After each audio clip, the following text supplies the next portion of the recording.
የተወደዳችሁና የተከበራችሁ የአሁኑ ስፖርት አድማጭ ተመልካቾቻችን እንደምን ዋላችሁ። የዕለተ አርብ የከሰዓት ስፖርታዊ መረጃዎችን ከአሁኑ ስፖርት ይዘን መጥተናል። ዛሬ በርካታ መረጃዎች ተሰምተዋል። በተለይም በሊቨርፑል ቤት አስደሳች ዜና ነው የተሰማው። ሙሐመድ ሳላ በይፋ መፈረሙን በሊቨርፑል ቤት ይፋ ተደርጓል። እንዲሁም ደግሞ ቨርጅል ቫን ዳይክ በዚህ ሳምንት መጨረሻ ወይም ደግሞ በቀጣይ ሳምንት ይፈርማል ሲል ፋብሪዚዮ ሮማኖ ማረጋገጥም ችሏል። ይህም ለሊቨርፑል ደጋፊዎች እንዲሁም ደግሞ ለሊቨርፑል ቤት እጅግ በጣም አስደሳች ዜና መሆኑን ነው መመልከት የቻለው። ከሌሎች መረጃዎች መካከል ደግሞ የትላንትናውን ጨዋታ ተከትለው አሰልጣኝ ሩበን አሞሪም የተናገሯቸውን ሀሳቦች እናነሳለን። እንዲሁም ደግሞ አንድሬ ኦናና ከባድ ትችቶችም እየደረሱበት ይገኛሉ። ስለሱም አንዳንድ መረጃዎች የምናጋራችሁ ነው የሚሆነው። ቼልሲ ቤትም የምንመለከታቸው ነገሮች አሉ። በተለይም በትላንትናው ጨዋታ ላይ የተነሱ ሀሳቦችን እንዲሁም ደግሞ ሌሎች በርካታ ክለቦችን የምንመለከት ይሆናል። አርሰናል፣ ማንቸስተር ሲቲን ጨምሮ ሪያል ማድሪድ፣ ባርሴሎናና ሌሎች በርካታ ክለቦችን የምንመለከት ይሆናል። ከእናንተ የሚጠበቀው ሰብስክራይብ በማድረግ የቤተሰባችን አባል እንዲሆኑ ነው የምንጋብዛችሁ። ላይክ በማድረግ ደግሞ እንድታበረታቱን እንጠይቃችኋለን። ሁሌም አዳዲስና ትኩስ ስፖርታዊ መረጃዎችን ለማግኘት አሁን ስፖርት ምርጫችሁ ይሁን ነው የምንለው። እኛ ቀጥታ ወደ ፕሮግራሞቻችን አለፍን። ዛሬ ጠዋት በወጣ ሰበር መረጃ መሰረት ሊቨርፑል የወሳኝ ተጫዋቹን ውል አራዝሟል። የሊቨርፑል ተጫዋች የሆነው ሙሐመድ ሳላ በይፋ ማራዘሙ ነው የተገለጸው። ግብጻዊ የፊት መስመር ተጫዋች ሙሐመድ ሳላ በሊቨርፑል ቤት ያለውን ኮንትራት ለተጨማሪ ዓመታት ማራዘሙ ተገልጿል። ሙሐመድ ሳላ በሊቨርፑል ቤት እስከ 2027 የሚያቆየውን የ2 ዓመት ውል እንደሚፈርም ነው ይፋ የተደረገው። ሳላ ውሉን ካራዘመ በኋላ ኮንትራትን ያራዘምኩት በጋራ ትልልቅ ዋንጫዎችን ማሳካት እንደምንችል ስለምተማመን ነው፣ ታሪኩ ይቀጥላል ሲል ነው የተናገረው። ሙሐመድ ሳላ ለደጋፊዎቻችን መናገር የሚፈልገው ነገር አንድ ነገር ቢኖር እኔ እዚህ በመሆኔ በጣም ደስተኛ እየሆንኩ ነው። እዚህ ኮንትራቴን አድሻለሁ፣ ምክንያቱም ብዙ ትልልቅ ዋንጫዎችን አንድ ላይ ከነሱ ጋር እንደምናሸንፍ አምናለሁ። ደጋፊዎቹን ቀጥሉበት፣ እኛም የምንችለውን እንቀጥላለን፣ ወደፊት ብዙ ዋንጫዎችን እንደምናነሳ ተስፋ እናደርጋለን ሲል ከፊርማው በኋላ ግብጻዊው ፈርዖን ሙሐመድ ሳላም ተናግሯል። ሌላኛው በተመሳሳይ መረጃ ፋብሪዚዮ ሮማኖ ይዞት የወጣው መረጃ መሰረት ቨርጅል ቫን ዳይክ እስከ ሰኔ 2027 ድረስ በሊቨርፑል ቤት የሚያቆየውን አዲሱን ኮንትራት በቅርቡ ይፈርማል። ሁሉም የውል ዝርዝሮች ስራ አልቀዋል። በቅርቡ ስክሪፕቶን ወረቀቱ ላይ ያርፋል ሲል ፋብሪዚዮ ሮማኖ በትላንትናው ዕለት ከዚህ መረጃ በኋላ አረጋግጧል።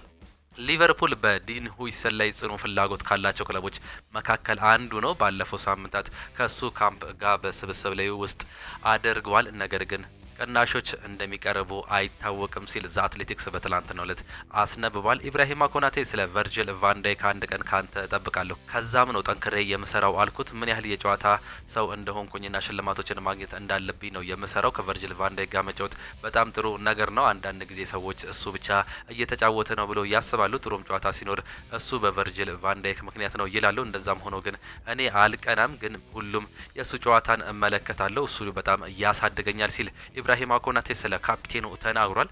ሊቨርፑሎች ከዲን ሁይሰን ተወካዮች ጋር ተነጋግሯል። ሊቨርፑል ከቼልሲ፣ አርሰናል፣ ቶተናም፣ ኒውካስል እንዲሁም ደግሞ ሪያል ማድሪድ የ19 ዓመቱን ተከላካይ ወደፊት እጣ ፈንታን ለማወቅ ከዲን ሁይሰን ተወካዮች ጋር ከተገናኙ ክለቦች መካከል አንዱ እንደሆነ ይጠቀሳሉ። ዲን ሁይሰን እንዲሁም ደግሞ በርነሞዝ ወደፊት እጣ ፈንታ እንዲሁም መፍትሄ ይፈልጋሉ። የውል ማፍረሻው 50 ሚሊዮን ፓውንድ ሲሆን ያለው ሳምንት እንዲሁም ደግሞ በክለቡ በተጫወቱ ተጫዋቾች መካከል ስብሰባ ተካሂደው የነበረ ቢሆንም የቀረበለት ጥያቄ ግን እንዳልኖረ ነው ዴቪድ ኦርነሲንም እያስነበበው።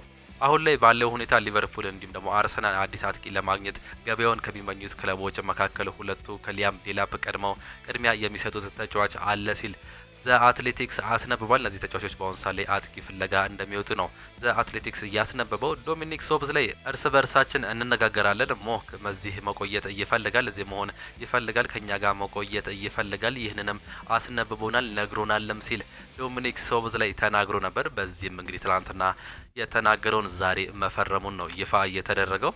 አርሰናል በዘንድሮ የቻምፒየንስ ሊግ ውድድር እስካሁን 88 ሚሊዮን ፓውንድ አግኝቷል። በበርናቦ ከሪያል ማድሪድ ጋር ተጫውቶ ወደ ግማሽ ፍጻሜ መቀላቀል ከቻለ የገንዘብ መጠኑ ወደ 101 ሚሊዮን ፓውንድ ይደርሳል። መድፈኞቹ በዚህ ሲዝን በቻምፒየንስ ሊጉ ውድድር ለፍጻሜ ውድድር መቅረብ ከቻሉ በዚህ ሲዝን ብቻ ከቻምፒየንስ ሊግ ዘመቻው 130 ሚሊዮን ፓውንድ ገቢ ሊያገኙም ይችላሉ። ትልቅ የክረምት ዝውውሮች በጀትም በዚህ ሊደረግ ይችላል። በተደጋጋሚ ጊዜ ስለ አርሰናል ጥሩነት ከልቡ በሚናገር የሚታወቀው የብሬንትፎርዱ አሰልጣኝ የሆነው ቶማስ ፍራንክ ማክሰኞ ዕለት ማድሪድን ስናሸንፍ በኤሚሬትስ ተገኝቶ እንደነበር እንዲሁም ደግሞ በአርሰናል እንደተደመመ ነው የተናገረው። ከነገው ጨዋታ በፊት ከጋዜጠኞች የቀረበለት ይህ ጥያቄ ቀርቦለት ነበር። ቀጣይ ተጋጣሚያቸው አርሰናል ነው። ባለፈው ማድሪድን ያስፈራራው ዲክላን ራይስ ወደ ዴቪድ ቤካም የቀረበለትን ስለዚህ ምን ትላለ ተብሎ ተጠይቆ ነበር። የብሬንትፎርዱ አሰልጣኝ ቶማስ ፍራንክ የማይታመን አስደናቂ ብቃት ነበር፣ ጨዋታውን ለማየት ሄጂ ነበር፣ የሚገርም ብቃት እንዲሁም ደግሞ አርሰናል ነበር ያሳየው፣ ድሉ በትክክል ይገባቸዋል። ሁለት አስገራሚ ቅጣት ምቶችን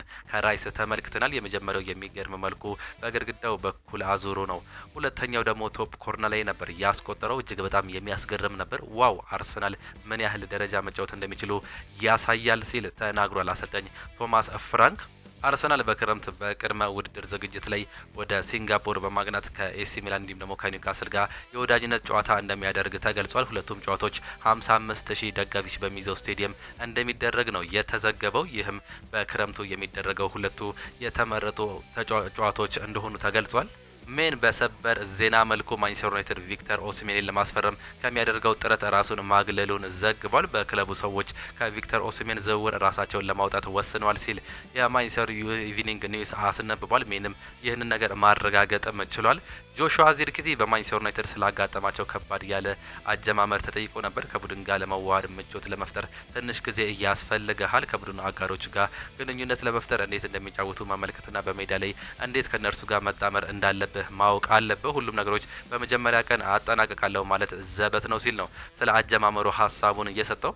በተጫዋቾች ዙሪያ ንግግሮችም ተደርጓል። ማንቸስተር ዩናይትድ ስለ ሊያም ዴላፕ የመልቀቂያ አንገዝ ለመረዳት ንግግሮች አድርጓልም ሲል በትላንትናው ዕለት ተነቧል። ቼልሲ እንዲሁም ደግሞ ማንቸስተር ዩናይትድ በሊያም ዴላፕ ዙሪያ እየተፈጠሩ ያሉ ነገሮችን በንቃት እየተቆጣጠሩ ወይም ደግሞ እየተከታተሉ ያሉ ክለቦች ናቸው። የሊያም ዴላፕ ወኪሎች ከተለያዩ የአውሮፓ ክለቦች ጋር ንግግርም አድርጓል። በተለይም ደግሞ ከእንግሊዝ ክለቦች ጋር ሲል ፋብሪዚዮ ሮማኖ አጋርቶናል።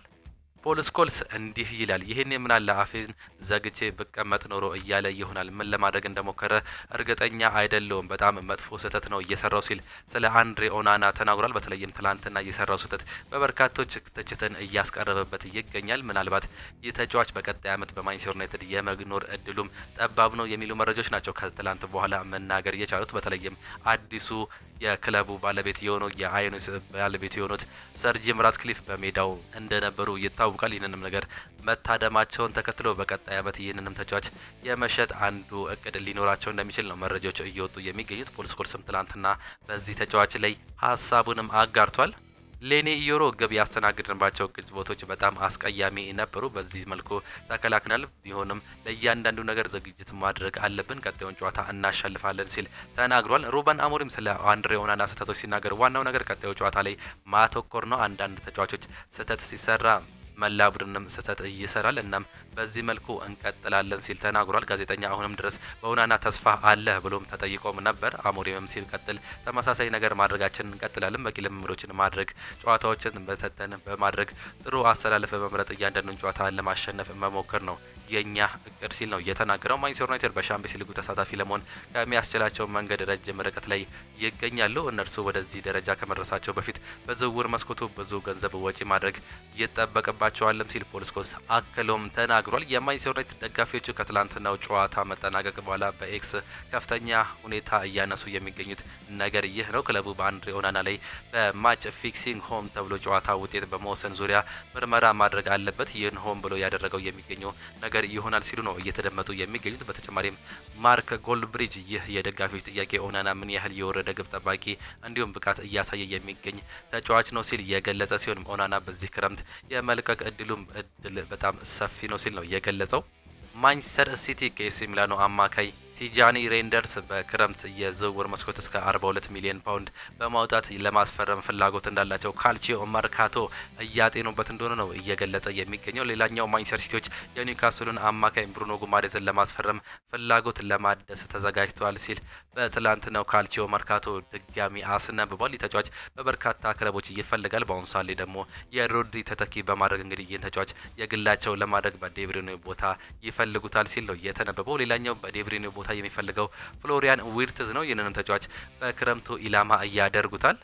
ጋላታሳራይ በዚህ ክረምት ኢልካይ ጉንዱጋንን ለማስፈረም ይፈልጋሉ ሲል ትላንትና ፊጂአስ አስነብቧል። የተጫዋች በክረምት ይለቃል። ኬቨን ዴብሩይነ በማንቸስተር ሲቲ ለተጨማሪ የውድድር ዘመን መቆየት ቢፈልግም ክለቡ ኮንትራቱን ማራዘም መፈለግ አልቻለም። አሁንንም ብዙ ፍላጎት እንዳለው ይሰማኛል እና በአውሮፓ የመቆየት እድሉ ከፍተኛ ነው። አውሮፓን ለቆ ከወጣ ከሳውዲ አረቢያ ይልቅ አሜሪካን ይመርጣል ሲል ዘ አትሌቲክስ ላይ የሚጽፈው ዴቪድ ኦርነስቲን ነው የተናገረው። ማንቸስተር ሲቲ ፍሎሪያን ዊርትዝን እንደሚያስፈርሙ ተስፋ አድርጓል። የጀርመን ዘገባ እንደሚያመለክተው ፍሎሪያን ዊርትዝ ከ2026 ይልቅ በዚህ ክረምት ወደዚህ ክለብ የመሄድ እድልም አለው። የሊጋ ዋርዛው አሰልጣኝ ትላንት የተናገረውን እናቀርብላቸው። እኛ የምንፈልገው ቼልሲን ከውድድሩ ማሰናበት ብቻ አይደለም፣ በኳስ መደሰት እንዲሁም ደግሞ ጥንካሬዎቻችንን መጠቀም ነው። በራሳችን የምንተማመን የራሱ መንገድ ያለው ቡድን እንዲሆን እጠብቃለሁ። በራሳችን በፍልስፍናችን እንዲሁም ደግሞ በድላችን እናምናለን ሲል ከትላንትናው 3-0 ሽንፈት በኋላ ስለ ቼልሲ ተናግሯል። ኤንዞ ማሬስካ ሲናገሩ ቡድናችን ከዚህ በኋላ ብዙ የሚሆናቸው ነገሮች አሉ። በሚከላከሉበት ጊዜ ኳሱን በፍጥነት መያዝ እንዲሁም ደግሞ ከሰዓትን ውጪ መምታት አለብን። ከመጀመሪያ ጎል የተገኘው በዚህ መልኩ ነው። ሬስም አዲሱ ተጫዋች ጆርጅም ይህንኑ ነው ማስቆጠር እየቻለው ሲሉ ገልጸዋል። ኤንዞ ማሬስካ ሲቀጥሉም መጀመሪያ ወደ ጨዋታው ስንገባ ፓልመር እንዲሁም ደግሞ ቶኒ ማዱኬን በሁለተኛው አጋማሽ እንደሚቀይሩ እቅድ ይዘን ነበር ሲል ነው የገለጹት። የቀድሞ የማንቸስተር ዩናይትድ ተጫዋች ሮይ ኪን በበኩሉ ሪያል ማድሪድ በመልሱ ጨዋታ ላይ ምንም አይነት ተስፋ እንደሌለው ነው የገለጸው። ጨዋታው አልቋል። አርሰናል 3-0 ጨዋታውን ጨርሶታል። እንደኔ አመለካከት አርሰናልስ የመልስ ጨዋታ ሊያስጨንቃቸው አይገባም። የዘንድሮ ሪያል ማድሪድ የምናውቀው ሪያል ማድሪድ አይደለም። እንኳን ሻምፒየንስ ሊጉን ማሸነፍ እንኳን ከባድ ሆኖበታል። ለታምራት ሪያል ማድሪድ ቢሞት እንኳን አንድም ክለብ እሱ ላይ ያሳካው 15 ዋንጫዎች ሊያሳካ የሚችል አንድ ክለብ እንደሌለ ማን ነበረ ይህንን የሚያደርገው? በዚህ አጋጣሚ አንድ ምክር ለተቃራኒ ቡድን ደጋፊዎች እንዳስተላለፍ ይፈቀድልኝ። ሪያል ማድሪድ አለፈ ወደቀ ሪያል ማድሪድ ነው ቀጣይ አመት ዋንጫውን እንደሚያሳካ ሁሉም ሰው የሚያውቀው ነገር ነው። ለምሳሌ ብንወስድ በ2022 ይህ ዋንጫ ካሳካ በኋላ በ2023 በሲቲ ወደቀ። ነገር ግን ቀጣዩን አመት ማለትም በ2024 ሻምፒየንስ ሊጉን ለ15ኛ ጊዜ ከፍ አደረገ። በቃ ሪያል ማድሪድ ማለት ይህ ነው። ነገር ግን አይደለም ቻምፒየንስ ሊጉን ለመብላት ቀርጦ ቀጣይ አመት በዚህ ውድድር አመት የመሳተፍ እርግጠኛ ሆኖ ሊያወራላቸው አይችልም። ሪያል ማድሪድ በሚቀጥለው አመት ይህንን ነገር ሊያደርግ ይችላል። ነገር ግን በዚህ አመት አርሰናልን አሸንፈው በቀጣይ ዙር የመገኘት እድሉ ጠባብ ነው ሲል ነው የገለጸው። ሪያል ማድሪዶች በሻምፒየንስ ሊግ እንዲሁም ደግሞ በዩሮፓ ሊግ ጥሎ ማለፍ ጨዋታዎችን ከዚህ በፊት በ3 እና ከዚያ በላይ ጎል ልዩነት ተሸንፈው በአንድ አጋጣሚ ውጤቱን ቀልብሶ ወደ ቀጣዩ ዙር ማለፍ ችሏል። ከዚህ በፊት አድርገውታል። ዲያሮዋ ስለ ቀጣይ ጨዋታ ማጣቀሻ ይሆን ዘንድ ያወጣው መረጃ ይህንን ይመስላል። የቀድሞ የባርሴሎና አሰልጣኝ ሮላንድ ኩማን ጉዳይ ወደ አርሰናል የሚመለስ እንዲሁም ደግሞ ወደሚታወቅበት ውጤቱ የሚመለስ ቡድን ካለ ሪያል ማድሪድ ብቻ ነው። ይህ ነገር አሁንም ያስፈራኛል። አርሰናል የመውደቅ እድል አለው፣ ምክንያቱም ሪያል ማድሪድ ታላቁ ክለብ ነውና በማለት ሀሳባቸውን ገልጸዋል። ወደ ሌሎች መረጃዎቻችን ስናልፍ ክርስቲያኖ ሮናልዶ የፊልም ተቋም ከፍቷል። ፖርቹጋላዊ ኮከብ ክርስቲያኖ ሮናልዶ ከብሪታንያው የፊልም ባለሙያ ማቴዎ ቫን ጋር በመሆን የፊልም ስቱዲዮ መክፈቱ ነው ይፋ የተደረገው። አሁን ላይ ክርስቲያኖ ሮናልዶ ከአጋሩ ጋር 2 የአክሽን ፊልም ሰርቶ ማጠናቀቁን ሲገለጽ ፊልሙ በቅርቡ ለእይታ እንደሚቀልብ ነው የተገለጸው። ይህ አዲስ የስራ ዘርፍ ለእኔ አስደሳች የህይወት ምዕራፍ ይሆናል ሲል ክርስቲያኖ ሮናልዶ ሀሳቡንም ሰጥቷል። ፊልሞችን በመስራት የሚታወቀው ማቲው ቡን በበኩሉ ክርስቲያኖ ሮናልዶ ሜዳ ላይ እኔ መጻፍ የማልችላቸውን በርካታ ታሪኮችን ጽፏል ሲል ሀሳቡን ሰጥቷል። አክሎም አሁን ላይ ከሱ ጋር ምርጥ የፊልም ታሪኮችን ለመጻፍ ጓጉቻለሁ። ሮናልዶ እውነተኛ የህይወት ጀግና ነው ሲል አሞካሽቶታል።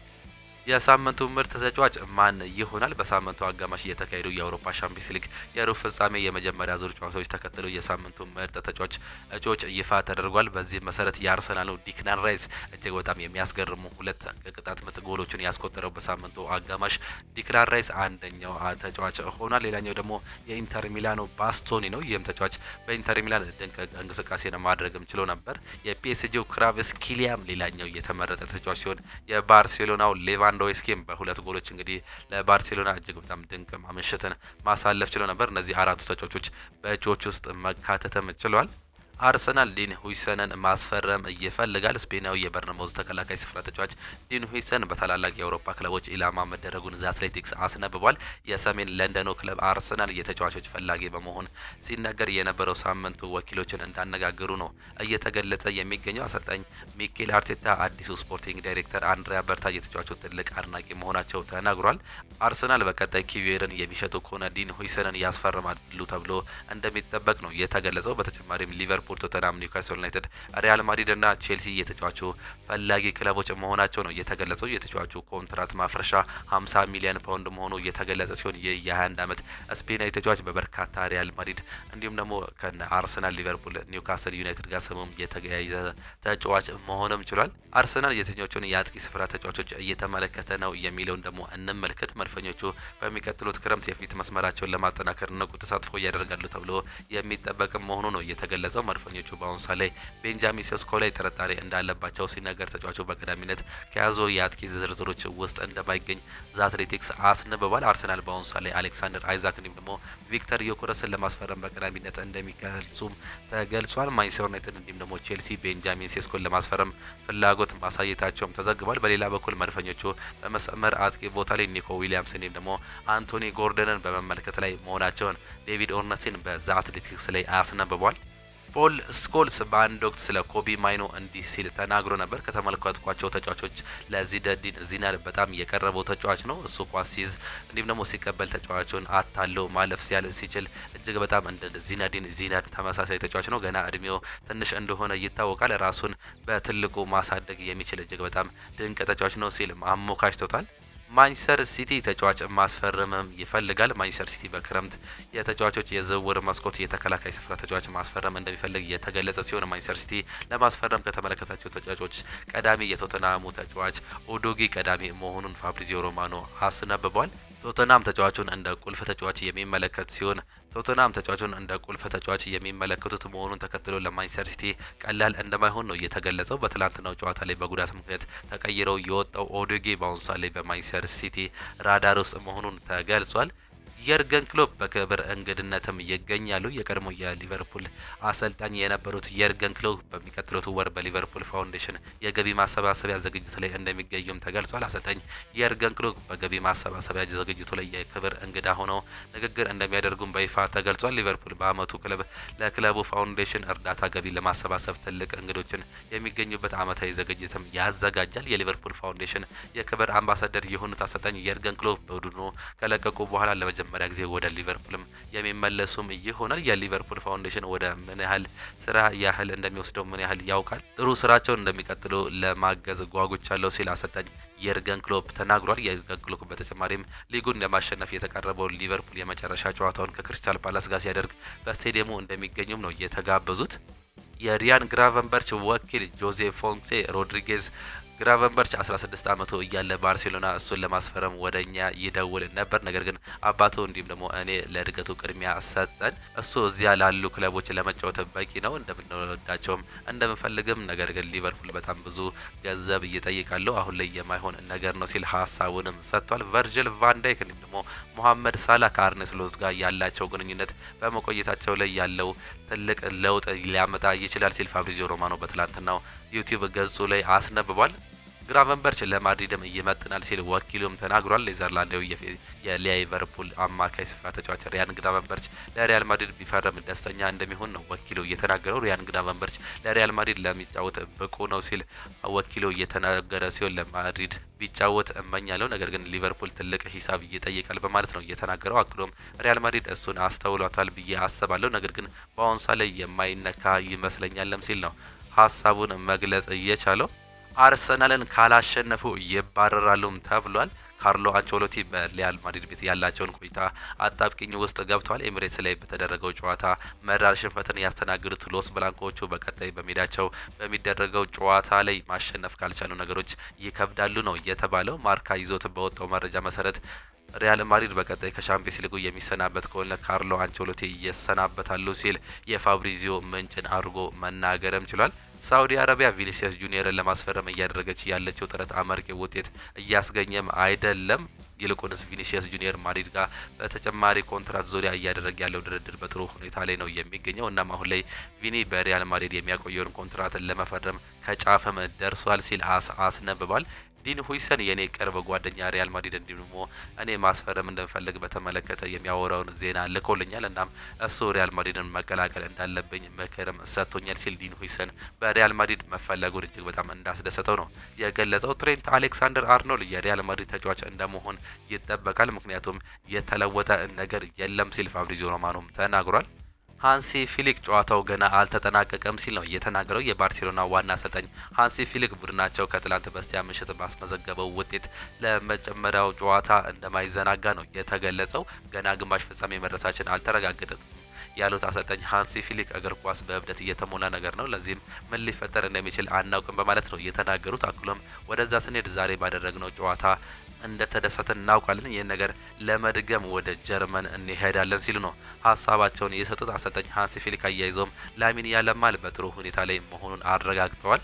ራፊኒያ ፓው ኩባርሲን ይቅርታ ጠይቄያለሁ ሲል ነው የተናገረው። የባርሴሎናው የፊት መስመር ተጫዋች ራፊኒያ የመልስ ጨዋታ ከዚህ የተለየ ይሆናል፣ በደንብ መዘጋጀት እንደሚገባም አስነብቧል። በኩባርሲ ተሞክሮ ለመቆጠር የተቃረበውን ግብ ለማስቆጠር ያነሳው ራፊኒያ ኩባርሲ ይቅርታ ጠይቄዋለሁ፣ ችግር የለውም ብሎኛል ሲል ስለ ክስተቱም አስረድቷል። ኳስ ከመግባቱ በፊት ነክቻት ነበር፣ ከጨዋታው ውጪ የሆንኩት መስሎኝ ነበር፣ ሰግቼ ነበር፣ ሁልጊዜ ጎል ማስቆጠር እፈልጋለሁ፣ ኃላፊነቴም ሲል ነው ራፊኒያ መናገር እየቻለው። አክሎም የመልስ ጨዋታ ከዚህ የተለየ ይሆናል፣ በደጋፊዎች ፊት ነው የሚጫወቱት፣ ጥራት ያለው የተለየ ቡድንም ይሆናል ሲል ነው ስለ ቦሩሲያ ዶርትመንድ ሀሳባቸውን የሰጠው ራፊኒያ።